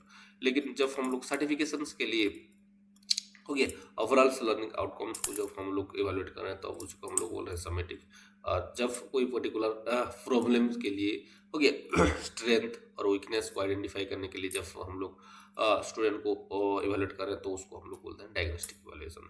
अगर हम लोग मेथड ऑफ इवैल्यूएशंस को देखिए तो यहाँ quiz, test, project, observation, self assessment, इसी को यूज करके हम लोग करते हैं। अगर हम लोग CCE continuous and comprehensive evaluations को देखिए तो इसका मतलब क्या है? Evaluations of cognitive aspect, evaluation of affective aspect, evaluation of both cognitive and affective aspect, evaluation of cognitive, affective and qualitative aspect. Answer of this question is option D, that is evaluations जो है वो cognitive भी है, वो affective भी है, वो qualitative भी है। अगर कंटिन्यूस कॉम्प्रिहेंसिव इवैल्यूएशंस को देखिए तो ये एक तरह का असेसमेंट स्ट्रैटेजी है जहाँ कि हम लोग स्टूडेंट का जो परफॉर्मेंस है वो through out the academic year हम लोग यहाँ क्या करते हैं कि एसेस करते हैं। और यहाँ स्कोलास्टिक और कोकोलास्टिक एस्पेक्ट दोनों को हम लोग इंक्लूड करते हैं। अगर इसका की ऑब्जेक्टिव को हम देखें तो ये जो प्रेशर है बोर्ड एग्जाम्स में स्टूडेंट्स के ऊपर उसी को ये रिड्यूस करता है, और उसके साथ साथ होलिस्टिक डेवलपमेंट करता है, कॉग्निटिव, साइकोमोटर, अफेक्टिव डोमेन्स के ऊपर ये इम्पेक्ट डालता है। ओके, और उसके साथ साथ कंटिन्यूस वे में ये फीडबैक प्रोवाइड करता है स्टूडेंट को और उसका लर्निंग को इम्प्रूव करने के लिए। अगर इसका कंपोनेंट को देखिए तो दो तरह का कंपोनेंट देखने के लिए मिलता है, फॉर्मेटिव असेसमेंट, समेटिव असेसमेंट। और इसका टाइप ऑफ इवैल्यूएशन को देखिए तो स्कोलास्टिक एस्पेक्ट और पोस्ट स्कोलास्टिक एस्पेक्ट जो रहता है उसको हम लोग इवैल्यूएट करते हैं। स्कोलास्टिक एस्पेक्ट मतलब वो सारे के सारे चीज जो कि एकेडमिक सब्जेक्ट रिलेटेड है, लेकिन जो एकेडमिक सब्जेक्ट से बाहर जैसे कि extra curricular activities, life skill, personal related, ये सब चीज को स्कोलास्टिक के अंदर आता है। ओके, और both scholastic and coscholastic aspect has been evaluated or has been evaluating to evaluate a child. Next question, Which of the following statement of test is not correct? Option: a test can be standardized. A teacher can make a test. A standardized test can be modified by teacher. A non-reference test can be used by the teacher. Answer of this question is option C, that is a standardized test can be modified by teachers. On the basis of an achievement test, the teacher rank the student. This is an example of कि एक achievement test के आधार पर जब एक teacher उसका student को rank कराए तो उसको हम लोग क्या बोलेंगे? तो ये कौन सा स्केल के अंदर जाएगा? Ratio scale, ordinal scale, interval scale, nominal scale. Answer of this question is option B, that is ordinal scale. See, these are the four type of scale: nominal, ordinal, interval, ratio. यहाँ से बहुत बार question पूछा गया है कि जब हम लोग नॉमिनल स्केल का बात कर रहे हैं तो यह हम लोग कैटेगराइज करते हैं जो डाटा है, तो विदाउट एनी ऑर्डर सिर्फ हम लोग यहाँ कैटेगराइज करते हैं. ओके, और एक तरह का क्वालिटेटिव डाटा को क्वालिटेटिव इंफॉर्मेशन यहाँ से हमको मिलता है. और कुछ अगर एग्जांपल देखिए तो जेंडर का, जैसे कि male, female, eye colour, blue, brown, green, country, USA, Canada, India, इस तरह का चीज जो है, जो क्लासिफिकेशन है, उसी को हम लोग नॉमिनल स्केल के अंदर लेते हैं. लेकिन जब ऑर्डिनल स्केल का बात कर रहे हैं, यहाँ हम लोग ऑर्डर का बात करते हैं. ओके, कि हम लोग यहाँ डाटा को कैटेगराइज करते हैं इन ए स्पेसिफिक ऑर्डर. ओके, एक स्पेशल ऑर्डर में जब हम लोग डाटा को कैटेगराइज करते हैं तब उसको ऑर्डिनल स्केल बोला जाता है. जैसे कि satisfaction rating, satisfied, neutral, dissatisfied, ये सारे के सारे चीज ऑर्डिनल स्केल में आता है. Race position, first, second, third, high school, bachelor, master, ये सब चीज ऑर्डिनल स्केल के आता है. लेकिन इंटरवल स्केल के बात जब कर रहे हैं, measure data with meaningful interval with values but no true zero point. कि देखो, जब हम लोग एक मीनिंगफुल इंटरवल वैसे हम लोग क्या करते हैं, डाटा को अरेंज करते हैं, लेकिन ट्रू जीरो नहीं रहता, तो उसको हम लोग क्या बोलते हैं? इंटरवल स्केल बोलते हैं. जो कि जब हम लोग टेम्परेचर्स इन सेल्सियस का बात कर रहे हैं, फ़ारेनहाइट का बात कर रहे हैं, IQ स्कोर का बात कर रहे हैं, कैलेंडर ईयर का बात कर रहे हैं, तो इंटरवल स्केल में जाता है. लेकिन जब रेशियो स्केल के बारे में बात करते हैं, ये सबसे टफ और सुप्रीम स्केल है, क्योंकि इसी के अंदर हर तरह का आपको कैरेक्टरिस्टिक मिल जाएगा. यहाँ आपको ट्रू जीरो मिलेगा, इंटरवल्स मिलेगा, ऑर्डर मिलेगा. ओके, और उसके साथ साथ यहाँ आपको ऑर्डर मिलेगा और उसके साथ कैटेगराइजेशंस भी मिल जाएगा. जैसे कि हाइट, इनकम, हाइट जब हम लोग CM इंचेस में मेजर कर रहे हैं, केजी पाउंड में वेट को मेजर कर रहे हैं, इनकम को रुपी डॉलर में काउंट कर रहे हैं, तो इसको हम लोग रेशियो स्केल में लेते हैं. Next, which of the type of validity is least precisely quantifiable. कि किस तरह का जो टाइप ऑफ वैलिडिटी है को हम लोग बहुत कम क्वांटिफाई कर सकते हैं? Content, construct, concurrent, predictive. Answer of this question is option C, that is construct validity. जो होता है उसको हम लोग बहुत ही कम क्वांटिफाई कर पाते हैं. देखिए, these are some of the types of validity and their description with example.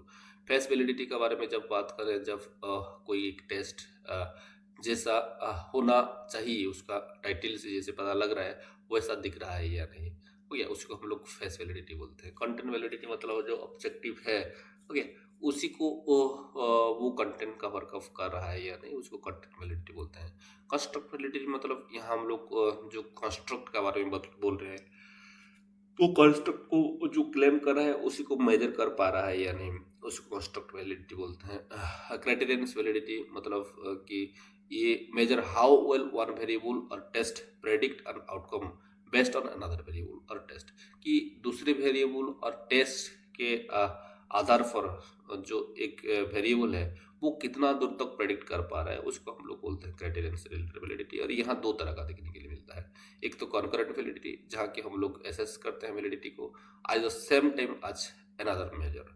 Okay, कि दो कॉन्करेंट मतलब एक साथ दो करते हैं. प्रेडिक्टिव वैलिडिटी मतलब evaluate how well a test predict future performance को जब प्रेडिक्ट करते हैं. ओके, जब हम लोग सर्वे डाइटरी हैबिट के ऊपर कर रहे हैं तो उसको फेस वैलिडिटी करते हैं।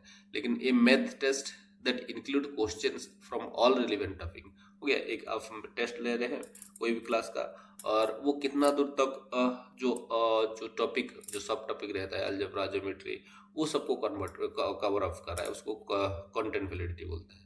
लेकिन कंस्ट्रक्ट वैलिडिटी जब एक personality test that correlate well with the established measure of personality, कि जब आप कंपेयर कर रहे हैं कि वो एक आदमी कन्वर्जेंट है या डाइवर्जेंट है, हो गया। जब उसका स्कोर को, पर्सनालिटी स्कोर को कोई एक एस्टेब्लिश्ड थ्योरी के साथ कंपेयर कर रहे हैं तो उसको हम लोग कंस्ट्रक्ट वैलिडिटी बोलते हैं। लेकिन जब हम लोग सेट कर रहे हैं, हो गया, उसको हम लोग क्या बोल रहे हैं कि हम लोग क्राइटेरियन रिलेटेड वैलिडिटी बोलते हैं। See next question is which of the following test can be used to examine the differences in achievement of boys and girl, कि ये बॉयज एंड गर्ल के अंदर हमको अचीवमेंट जानना है तो हम लोग किसी के थ्रू जान सकते हैं। Option chi square, correlational test, t test, ANOVA. Answer of this question is option C, that is ANOVA. आप लोग को पता ही है ये टी टेस्ट जो है ये एक तरह का टेस्ट है जहाँ की जो मीन डिफरेंस जो है दो ग्रुप के अंदर उसी को हम लोग देखते हैं। दो से ज़्यादा ग्रुप जब हो जाता है तब हम लोग एनोवा यूज करते हैं, हो गया। और ये दोनों पैरामेट्रिक स्टैटिस्टिक है, लेकिन काई स्क्वायर को जब दिख रहे हैं तब ये एक तरह का नॉन पैरामेट्रिक स्टैटिस्टिक है। तो चलिए देखते हैं कि काई स्क्वायर क्या है। कि देखिए काई स्क्वायर जो है ये एक तरह का स्टैटिस्टिकल हाइपोथेसिस है। हाइपोथेसिस को टेस्ट करने के लिए इसी को यूज किया जा रहा है कि कितना दूर तक सिग्निफिकेंट एसोसिएशंस जो है वो डिफरेंट कैटेगरिकल वैल्यू के अंदर दिखने के लिए मिलता है। अगर हम लोग इसी का टाइप्स का बात करें तो यहाँ गुडनेस ऑफ फिट टेस्ट, और दूसरा वाला किया जाता है टेस्ट ऑफ इंडिपेंडेंस। और ये गुडनेस ऑफ फिट टेस्ट में क्या क्या करते हैं कि assess whether the observed frequency distribution of a single categorical variable matched unexpected distribution, कि यहाँ की ऑब्जर्व फ्रीक्वेंसी को एक्सपेक्टेड फ्रीक्वेंसी के साथ क्या किया जाता है कि कंपेयर किया जाता है। लेकिन जब हम लोग टेस्ट ऑफ इंडिपेंडेंस का बात करते हैं, यहाँ हम लोग देखते हैं, इवेलुएट करते हैं whether two categoricals variable are independent of each other, कि जो दो कैटेगरिकल्स वेरिएबल जो है वो इंडिपेंडेंट है एक दूसरे से या नहीं है, और है तो कितना दूर तक है। तो वो कंटीजेंसी टेबल के थ्रू ही हम लोग क्या करते हैं कि उसी को हम लोग मेजर करते हैं। अगर इसका फॉर्मूला को देखिए तो FO बाई FE हो गया, माइनस FO माइनस FE हो गया, इस तरह के कुछ होता है। नेक्स्ट अगर इसका डिग्री, यहाँ एक डिग्री ऑफ फ्रीडम्स नाम का एक चीज आता है जिसको कि R-1, C-1, रो-1, कॉलम -1 करके उसको कैलकुलेट किया जाता है। और ये ज़्यादातर वो कॉन्टिजेंसी टेबल्स जो है वहाँ इसका एप्लीकेबल नहीं रहता है, क्योंकि where R is the number of row, C is the number of column. Okay, कि देखिए अगर एक टेबल है जहाँ की रो 5 है और कॉलम 3 है तो ये 5-1 मतलब 5-1 इंटू 3-1 ऐसे करके इसको काउंट किया जाएगा। अगर क्रिटिकल्स वैल्यू का बात करें तो जैसे अल्फा लेवल रहता है 0.5, वो 0.05, ऐसे ही हम लोग यहाँ भी यूज करते हैं। अगर एप्लीकेशंस का बात करें तो यह हाइपोथेसिस को टेस्ट करने के लिए इसको यूज किया जाता है, और सर्वे रिजल्ट को एनालाइज करने के लिए इसको यूज किया जाता है, और रिलेशनशिप बिटवीन जो वेरिएबल है ओके तो उसी को इवेलुएट करने के लिए यूज किया जाता है। और जो मशीन लर्निंग मॉडल्स का जो फीचर है तो ये हमारे लिए कुछ ज़रूरत नहीं है। नेक्स्ट एजम्पशन को अगर हम देखिए तो डाटा क्या होना चाहिए कि in the form of frequencies और काउंट, की ये डाटा जो है वो फ्रीक्वेंसी और काउंट्स के फॉर्म में होना चाहिए। ऑब्जर्वेशन मस्ट बी इंडिपेंडेंट, और ये ऑब्जर्वेशन जो है वो इंडिपेंडेंट रहना चाहिए। और एक्सपेक्टेड फ्रीक्वेंसी जो है हर एक कैटेगरी में वो क्या होना चाहिए, सफिशिएंट होना चाहिए, मतलब लार्ज होना चाहिए, और यूजुअली एटलीस्ट 5 तो होना ही चाहिए। ओके, तो these are some of the information regarding chi square.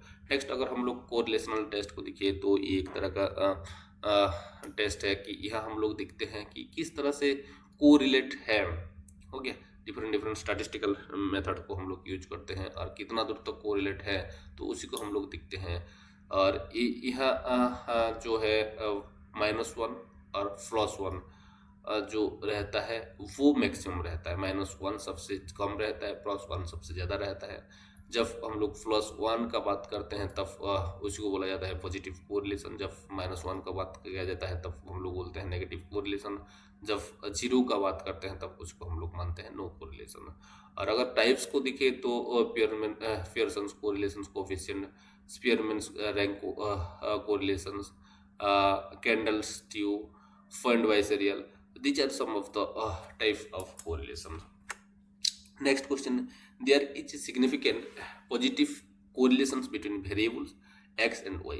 This means कि जब हम लोग सिग्निफिकेंट एक तरह का पॉजिटिव कोरिलेशंस देख रहे हैं दो वेरिएबल्स के अंदर, तो उसी को हम लोग क्या बोल रहे हैं?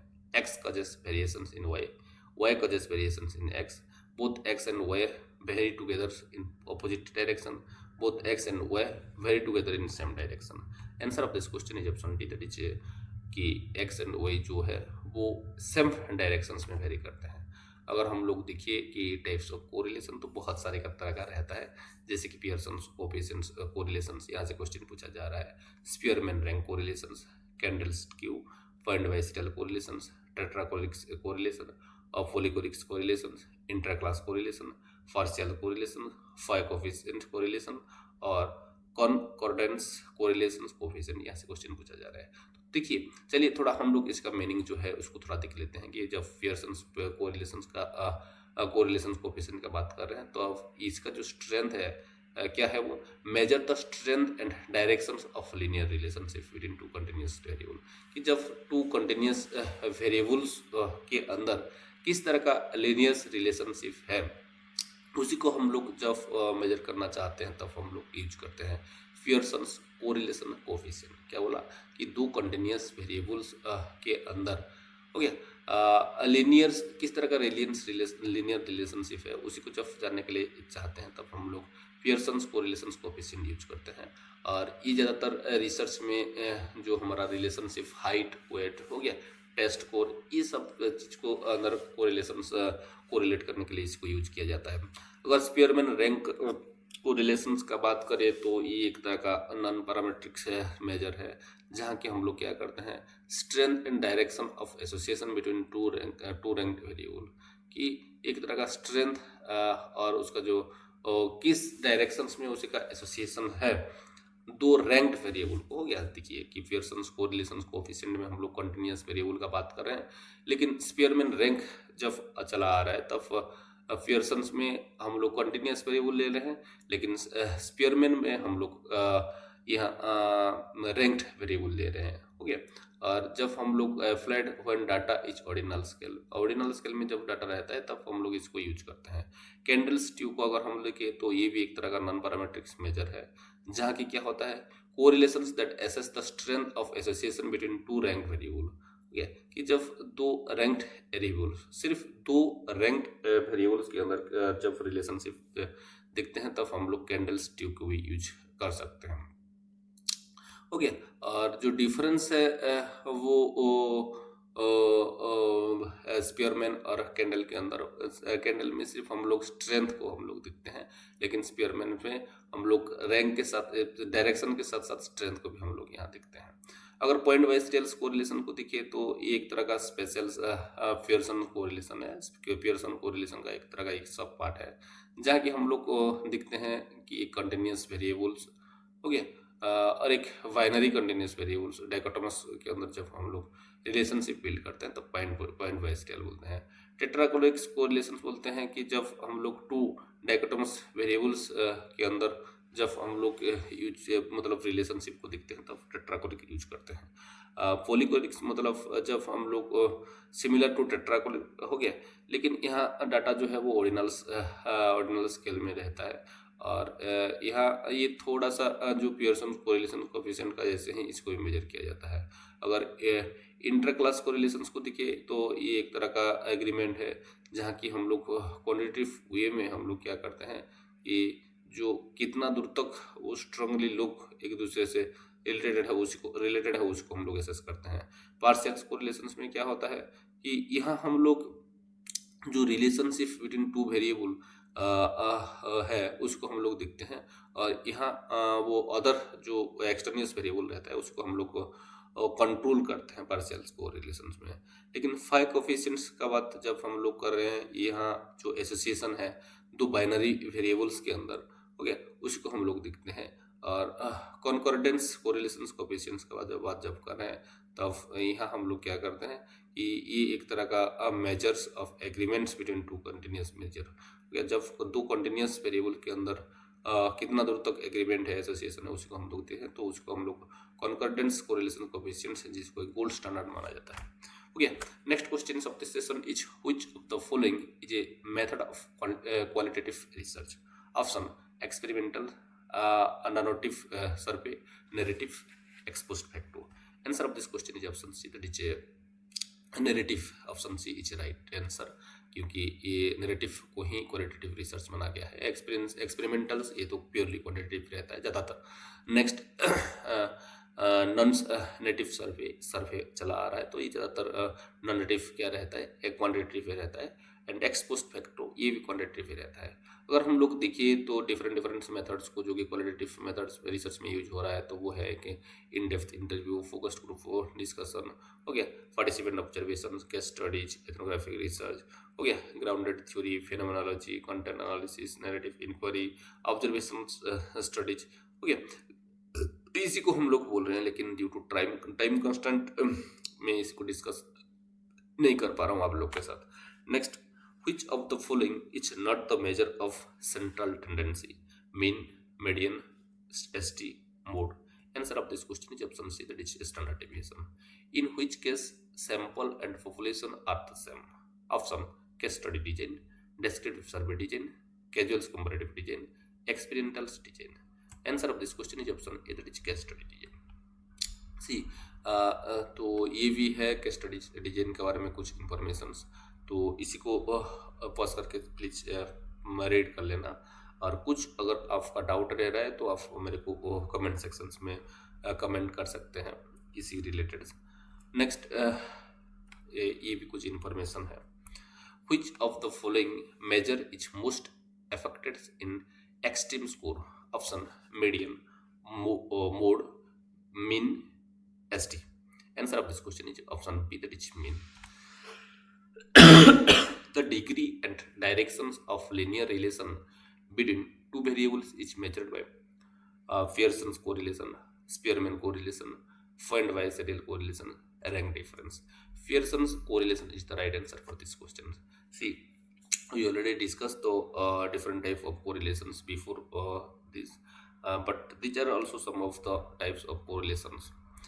Next, a research conducted by a classroom teacher to improve performance is option foundational, preparatory, middle, higher secondary. Answer of this question is option A, that is foundational. Quasi-experimental designs indicate option student will be selected randomly, student will be selected through a test, all the student of a class will be selected for the study, student will be selected through a lottery method. Answer of this question is option C, that is option C, all the student of a class will be selected for the study. So these are some of the informations about quasi-experimental designs, its purpose, its characteristic, its type, its data collection technique, its strength and the limitations. Please go through it, because from here repeatedly question has been asking in each and every exam. And if you have any kind of query, please comment under this video, and I definitely attend your comment and reply to you. Next, which of the following is not NEP 2020 policy of pedagogical and school system restructuring in National Education Policy 2020? 10 plus 2 plus 10 plus 2 plus 2 plus 3 system, 5 plus 3 plus 4 plus 4, 5 plus 4 plus 3 plus 4, 5 plus 3 plus 3 plus 4. Answer of this question is option A, that is following not, yes, but 10 plus 2 plus 2 plus 3. This is not the pedagogical systems of in accordance to NEP 2020. See, I think see, Actually, this question is technically not sound because here not is used, but three option is not from this option, but one is correct. 5 plus 4 plus. Uh, See, this question is wrong. Which one of the correct? Which one is correct? Restructuring of curricular restructuring of school education. Option: foundational, preparatory, middle, higher secondary. Answer of this question is option B, that is preparatory. Next, Kothari Commission's report was entitled Education and National Development, Learning the Treasures Within, Education and Social Change, Education and Cultural Change. Answer of this question is option A, that is National and Education and National Development. Please comment which commissions or which report is known as Learning the Treasures Within, or what is social change and what is cultural change in the comment section. The Right to Free and Compulsory Education Act 2009 has been inserted in the Indian Constitution as Article 31st A, Article 45A, Article 21A, Article 46. Answer of this question is option C, that is Article 21A. Please comment related to different articles which are associated to different different educational aspect. Like first one is education for disadvantaged categories. There are a lot of articles are there which are continuously addressing the student or the individuals from disadvantaged categories like SC, ST, women's, and Divyangjans. Next, see, and these are some of the informations about RT Act. Please go through each and every aspect of this slide because question has been repeatedly asking from this aspect only. If you are attending this much thing, then definitely you will get a clarity as well as you can get some of the informations which is very much crucial and repeatedly asking in different teaching exams. There cannot be educated peoples without educated women was stated in NEP 1986, University Education Commission, Secondary Education Commission, NEP 2020. Answer of this question is option B, that is the University Education Commission, which are not the main component of Samagra Shiksha scheme. Universal access, infrastructure, development and retention, inclusive education and teacher salary, quality education and digital initiative, women and skill education.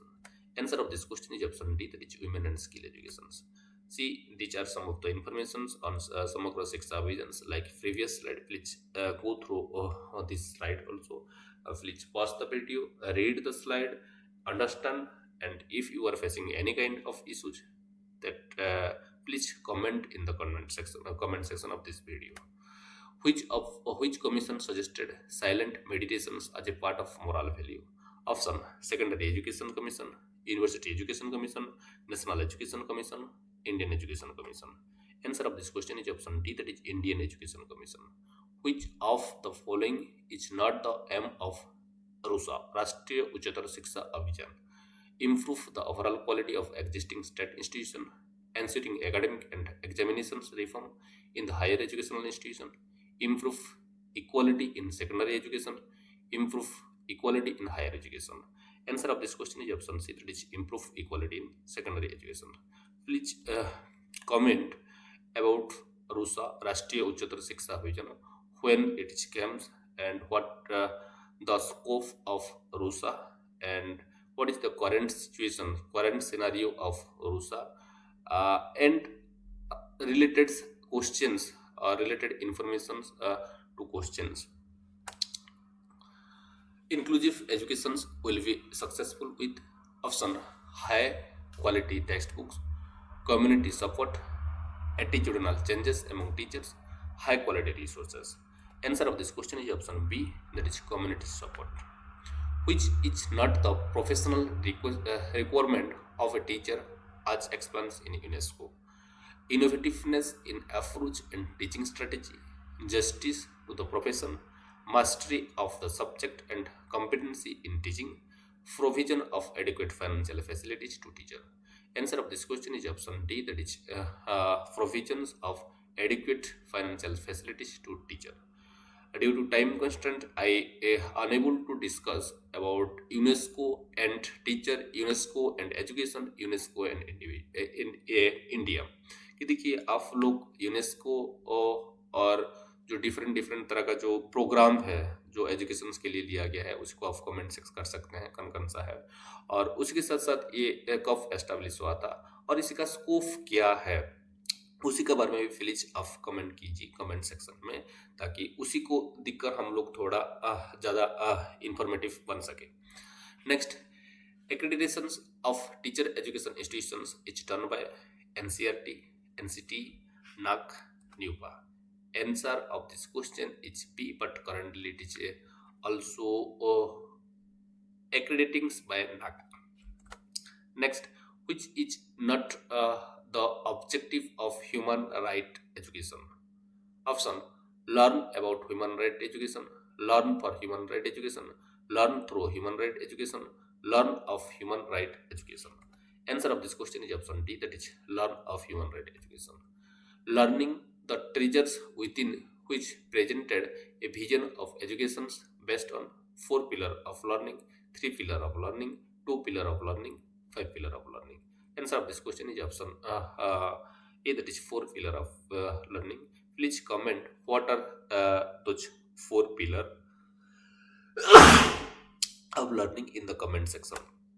Next, which one of the following is not a definite list of life skill?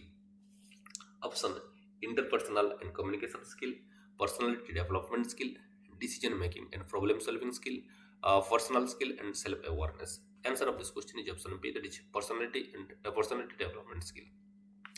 ICT stand for option information and communication tools, information and communication technology, information and communication technologies, information and communication technique. Answer of this question is option B, that is information and communication technology.